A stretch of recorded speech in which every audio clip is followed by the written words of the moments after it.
안녕하세요. 권혜민 상담사입니다. 혹시 Z세대라는 용어를 들어보신 적 있나요?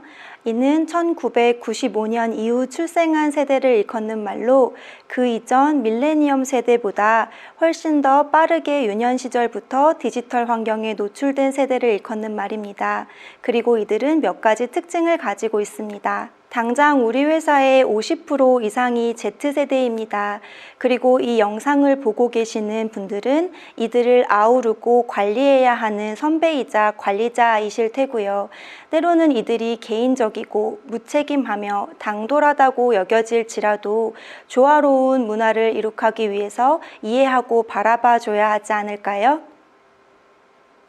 오늘은 우리 회사 사례를 통해서 세대 차이로 인한 갈등을 알아보고 이 영상을 통해 그들을 이해하는 시간을 가지려고 하는데요. 조금이나마 이해를 도왔으면 좋겠습니다. 아마 많은 관리자분들께서 동성간 성희롱도 성희롱이다 라는 개념은 알고 계실 거라고 생각을 합니다. 그저 친밀하기 때문에 우리끼리 하는 농담이니까 우리 사이에 이 정도는 괜찮지 라고 하는 행동 때문에 쉽게 이야기가 나간다는 건데요. 남자 관리자가 남사원의 엉덩이든 민감한 신체 부위를 두들기며 격려하는 시그널이 예전에는 통용됐었는데요. 그러나 요즘에는 당사자에게 성적 수치심을 느끼게 하거나 마음앓이를 하게 되는 경우도 있었습니다.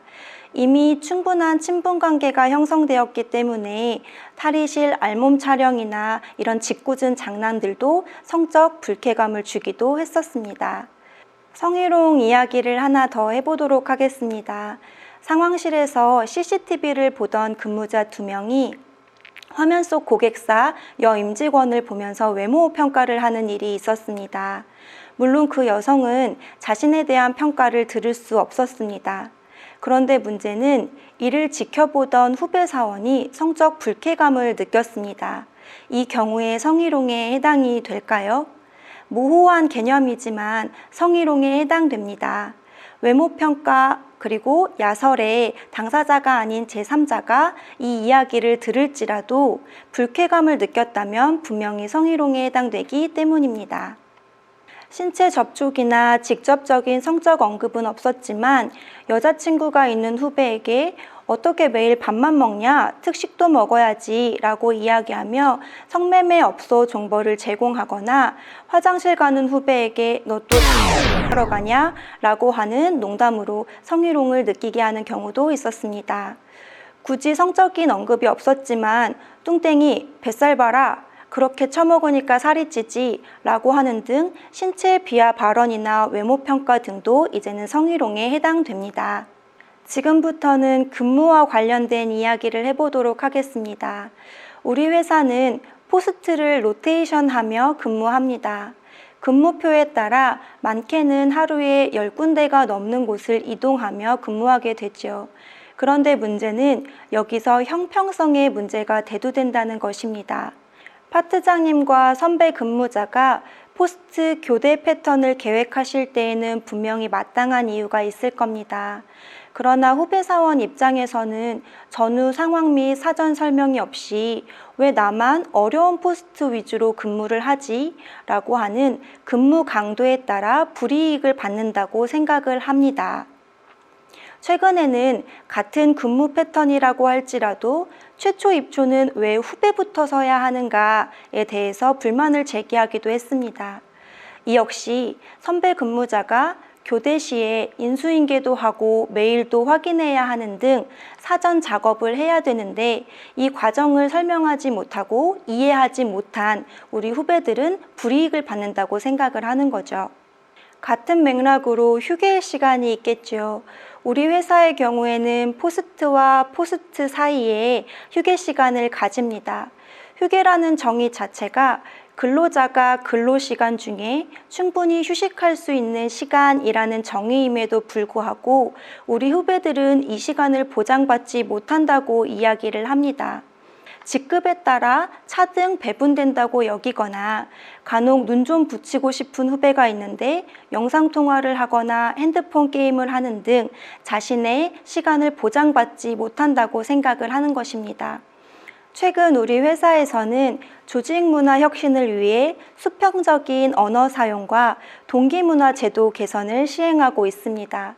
그러나 일부에서는 1, 2주차 선후배를 구분하고 단합과 문화가 계속 잔존하고 있는 실정입니다. 조직 문화가 경직될수록 후배 사원을 다루기는 어쩌면 쉬울지도 모릅니다. 왜냐하면 통제적이니까요. 그러나 이러한 소통 문화에서 나타나는 조직의 분위기는 어떠할까요? 매우 지시적이고 명령적일 것입니다.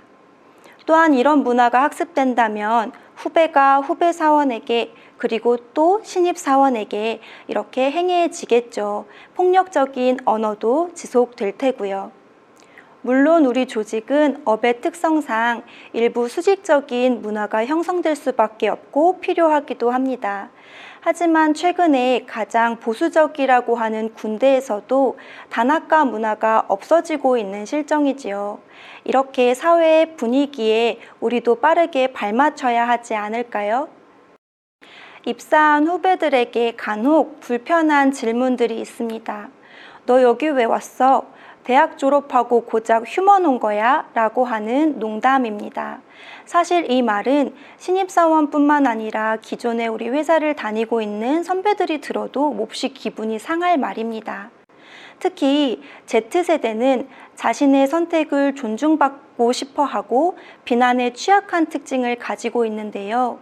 이러한 Z세대에게 회사에 대한 저평가는 마치 내가 선택한 이곳이 잘못되었고 이것을 선택한 나도 잘못되었다라고 하는 수동 공격으로 들릴 수도 있다는 것입니다. 먼저 입사한 선배 사원들에게 부탁드리겠습니다. 신입사원들이 스스로가 선택한 자신의 업을 사랑하고 이 업에 열정을 가질 수 있도록 긍정적인 평가를 해주시면 좋을 것 같아요.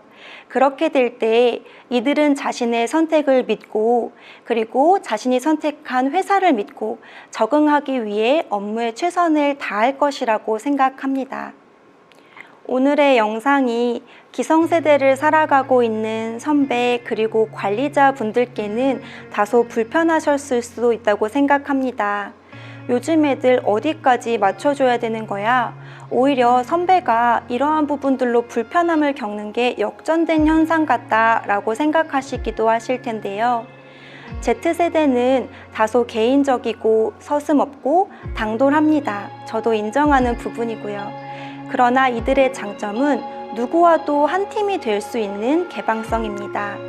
우리 선배들이 세대의 흐름에 맞게 이들을 있는 그대로 인정해주고 이전부터 답습해오는 악행을 무심코 행하지 않으며 당연하듯 강요하지 않을 때 그때 비로소 Z세대는 개방성을 충분히 발휘해서 우리 선배들과 화합할 수 있을 거라고 생각을 합니다.